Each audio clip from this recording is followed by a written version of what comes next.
Hello and welcome. This will be a very short one, just going over a few things that didn't really fit into the previous video, and I thought they deserved a bit more attention. So in the previous video, we used this really neat trick with the Boolean modifier to expose the inner surface of the mesh so we could use it to emit light and do all kinds of fancy stuff with it. But it turns out that doesn't work on all your models. And if you look here in this scene, the only difference between these two cylinders is that the one on the left was made from a curve and then converted to a mesh, and the one on the right is a traditional cylinder. But you'll see that the one made from the curve, when you apply the Boolean modifier, it'll be hollow, and the other one will not.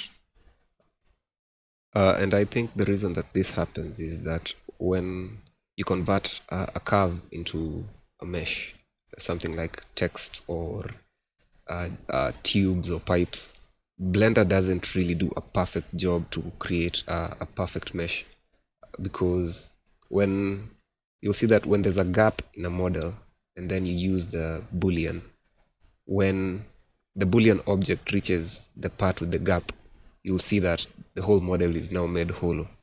So when Blender makes a mesh from a curve, it doesn't do a perfect job of creating like an enclosed volume. So that's why when you use an object converted from a mesh, it'll just give you that hollow effect.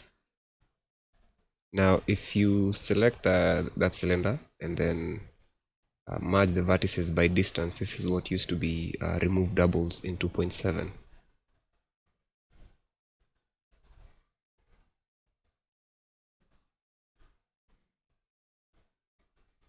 You'll see that the hollow effect disappears, and this is because now the model is now it's enclosed in a perfect volume. So to have that effect going on the model on the right, I'll add a solidify modifier, which will cause it to be hollow and give the model some thickness. And then to see what's happening, I'll quickly add a material. I'll mix in the principal shader with an emission shader, and then mix them in with the back-facing input, so that the back-facing faces will be emitting light. And on the solidify modifier, if you check the flip normals option, you'll see that it'll emit the light, but not from the entirety of all the faces in the hollow part, but just the rim.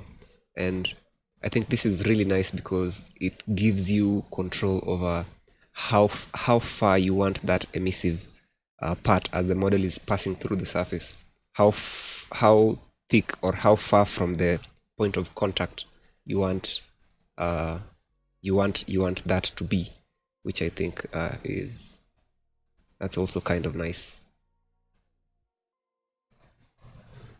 So yeah, that's it for this video. From there you can just render out your texture and use it how you want, like in the previous video.